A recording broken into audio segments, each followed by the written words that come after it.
Te Ngarewa-Packer, Rawiri, Waititi, tēnā kōrua. Thank you both very much for your time. Can I begin by getting your response, your reaction to the decision of the Privileges Committee in suspending you both for 21 days? I think, it was so hard to get into this place and to bring the party back to life and the kaupapa that we represent, and being, soulful and truthful, to being unapologetic. That this is attack, and it feels personal. So it's been really hard to differentiate this, like we normally would in a political sense in this space, because it is, triggering. It triggers everything that's happened previously to silence us. So, yeah, I think it's probably feeling a lot more emotional than I was expecting, because we've been toughing it out to this point. We've said all the right things in front of the media. We've all sort of said, we know what it's going to be. We know how it's going to land. But it's just so harmful and triggering when so many of our people are doing so much to get ahead, and we've just come to this rock wall. So it is, I think from a real wider sense, it's deeply hurtful and hugely frustrating.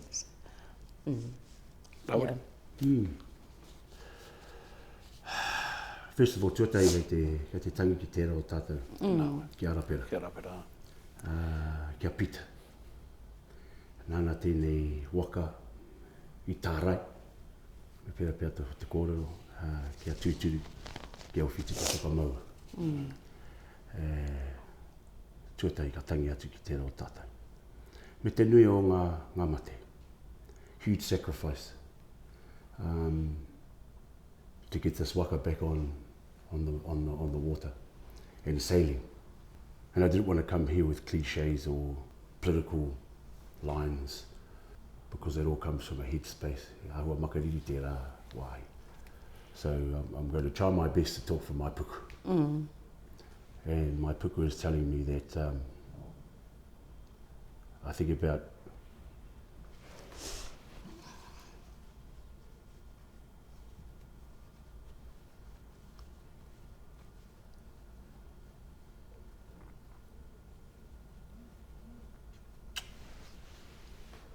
my parents at this time, who I lost within 12 months. The sacrifice.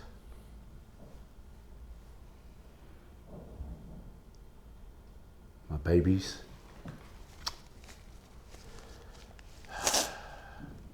My wife. And the people who have entrusted us to be here. And to represent them the best way I know. And that's to be unapologetic. That's to be authentic. And to be honest and respectful of who we are. We should be able to do that without fear or favour. And to do that without being ashamed of being Māori. And what I feel is that we have been punished for being Māori. The country loves my haka. The world loves my haka. But it feels like they don't love me. And that's they love my reo, but they don't love me. And that's how it feels. They love the idea of me. What I mean by me is us. They love the idea of us and the culture and what that brings to this country and its uniqueness Aotearoa has on the fingerprint of the globe. But they don't love us. That's Amokos. ngā mea kei roti taku puku. They didn't love my tipuna. Will they love my mokopuna? That's the big question. And that's actually, it is, all this is about our mokopuna. I mean, how many hits do you have to take before our mokopuna can be who they are? So it is raw, eh? I had a question line, and I'm ditching it. I'll tell you why. Because people haven't seen you like this. They haven't seen you both like this before. And you're bearing your souls because of the decision that has been made based on, from the chair of the Privileges Committee, Judith Collins, the Honourable Judith Collins, who said, quote, the decision was made because of our lack of civility. Mm-hmm. So when you hear that, what do you think? That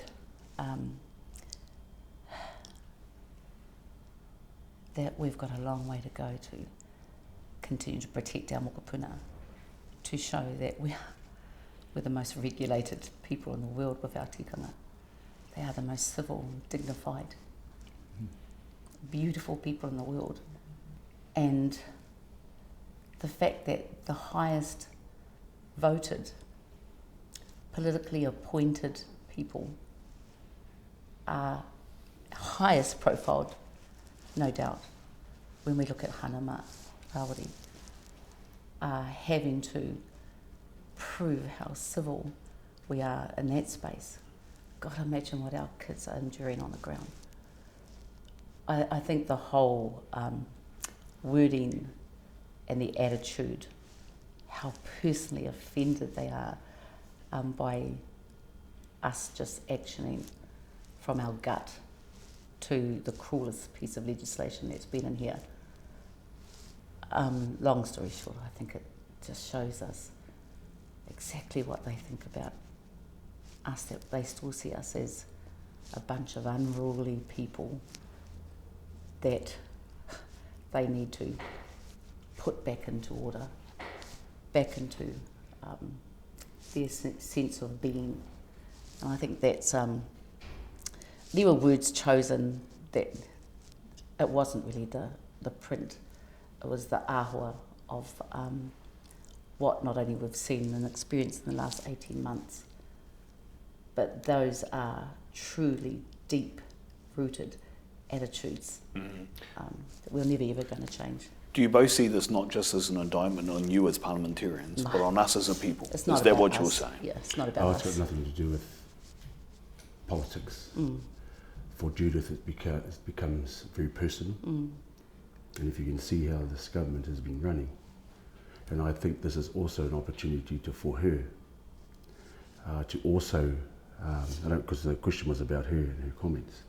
One of the early stakas in this house, done by myself and Debbie, was against the racist rhetoric she was running as the leader of the opposition at that particular time. And so it's become very personal. There's beef. For people like Judith. And for her to then label us as, well, nothing short of being kind of terrorists in this place, as the unruly natives. And it's that same rhetoric that when we are authentically being ourselves, they use that type of wording, disruptive, disorderly, activists in the political space. It makes you feel, you're uncivilized. And those were the labels put on our tipuna. And like Debbie said, who were very civil people, and who were people of great mana, and fought to protect mana, fought to protect whenua, fought to protect moana. And we've got two iwi here this morning who are doing exactly that, Ngāti Haua and Ngāti Ranginui, who are continuing to fight for the protection of their undisturbed rights to their taonga, to their whenua, to their moana. So, it's quite difficult at a time to be labelled that, when we know that many of our tipuna were labelled with the same labels. They will say that there are conventions and processes and norms in this place, and that you both, with Hana, did not observe those protocols, those norms, those customs, those traditions, the heritage of this place, and the things that govern the way in which things run in this place. And there'll be a community in New Zealand that will say, kaitoa, take that. You break the rules, you do the time. How do you respond to that? Yeah, of course there are rules in here that have been created in certain eras, and rules have to be continuously reviewed and challenged, especially if they're to represent the people of the nation. And we have rights as tangata whenua. This place is here by te tiriti. But what we've got here isn't about breaking rules. It's actually about extreme assertion of one rule, one cultural rule, one behaviour, and a house being built to suit one style of politicking.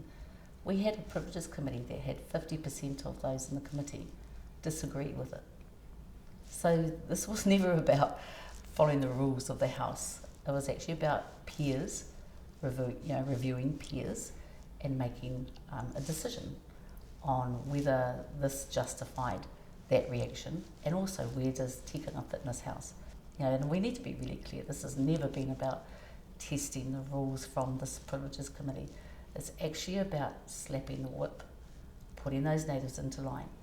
Every native.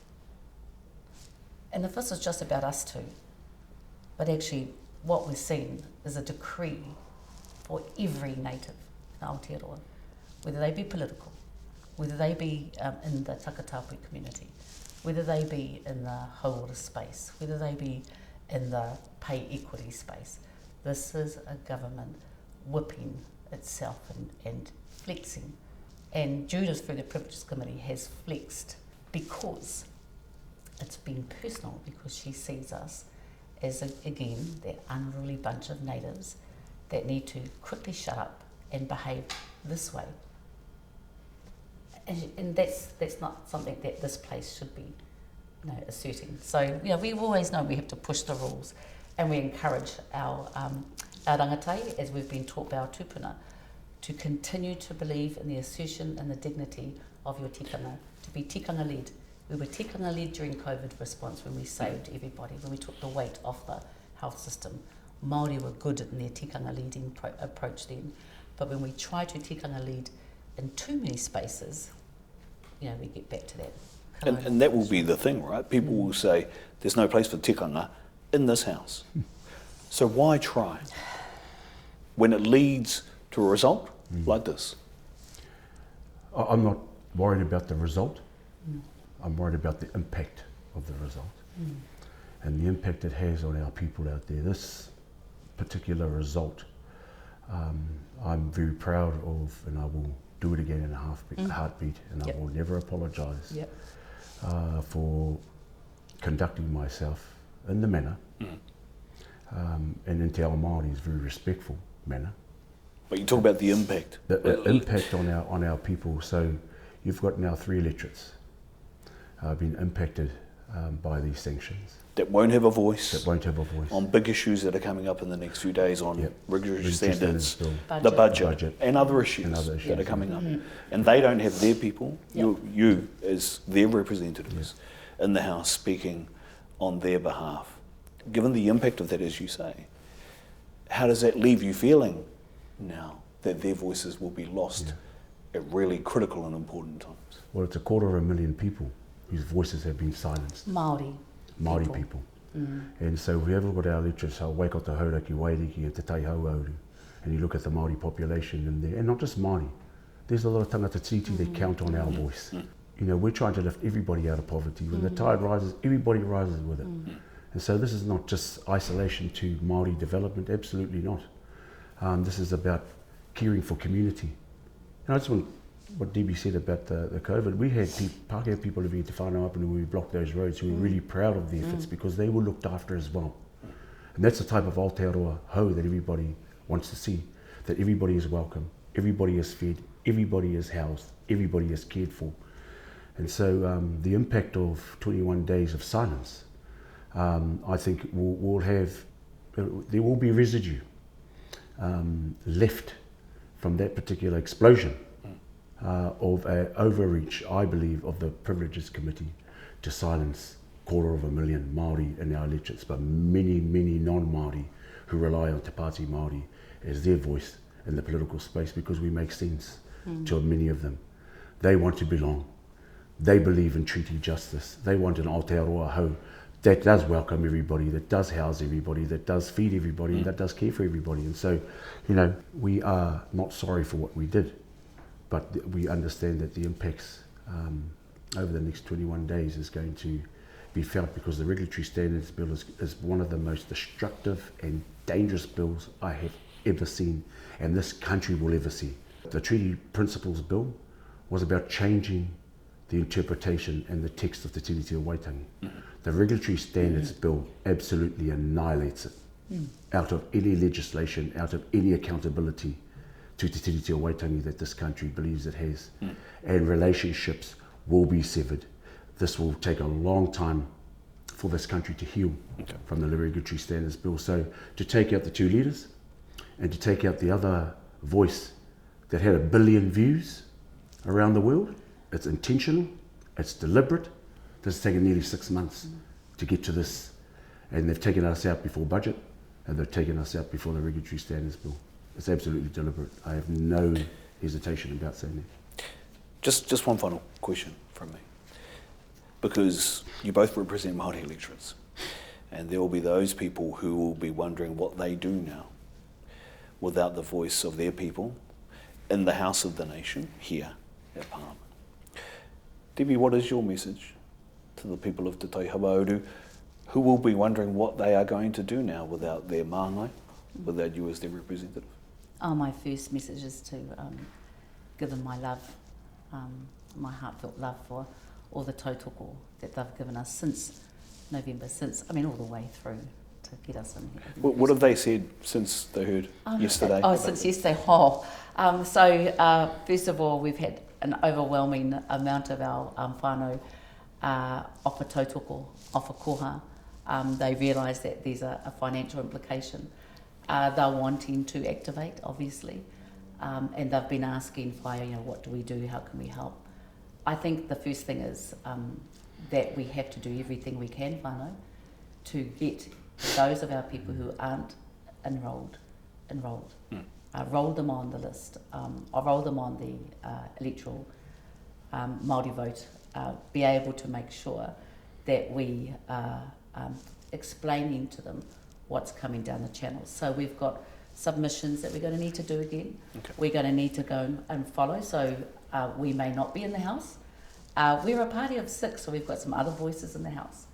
But we do need to take this for what it is, and we can never let this kind of harmful government, this conceited type of leadership that has got the feels about everything that we're doing and are taking it so personally that they're reacting with, again, this crazy amount, this ruthless amount of time that they're trying to silence us. So my message is really simple. Do not be silent. Make sure that we take our people through on these processes. We will do what we did in the Treaty Principles Bill. We will make sure that we communicate with each other. And you'll see us out there. I'll be in Wanganui on Friday night for the Māori Awards. But it is really important that we take this and realise that this is what's happening in public for the world to see. You can imagine what they're doing to every kaimahi, every tamariki, every rangatahi within their own spheres. And this is not about us. This is about us standing together in solidarity against this extremely harmful government and doing everything we can do to make them a one-term government. Rawiri, the same question to you, to the people of your electorate of Te Waiariki. There are a number of them. A lot of people in the electorate, again, won't have a voice. They may be going, was it worth it losing our voice when there's big issues coming to do what you did? What do you say to them? Yeah, I would hope that they would know that the haka is their voice. As we're very proud of haka in the Waiariki. 2 strong waka that sit in that particular electorate. Te arawa, mā tātua, taki timu who are here today. And many other waka that are represented. But, mai ngā kuri a whare ki tihira, mai ke tū ki tongariro. I would hope that they are proud of the ability to use their voice, their way, and to be proud of that. He iwi haka tātou. He iwi haka tātou. And that they didn't lose a voice, but they had a voice that was amplified. They had a voice that was amplified in a space that quite often minimalises our voice. And so, ki te haka tātou, ko tātou tīpuna, ka haka. Ko tātou aki I tēnei rā, ka haka. Ko tātou tamariki mokopuna, ka haka. And 21 days will go, and we will be back. But yeah, koina hoki tāku, I hope that they can continue to put the confidence in the three of us who have been silenced, because we haven't silenced ourselves. I think we have amplified our voices, but to not conform to a colonial perspective and a colonial way of doing things, I think should make our people proud, that we continue to let the world know that we are here and that we are not going anywhere. We don't apologise. Tēnā kōrua, ia kōrua kōrero, e mihi ana. Kia ora.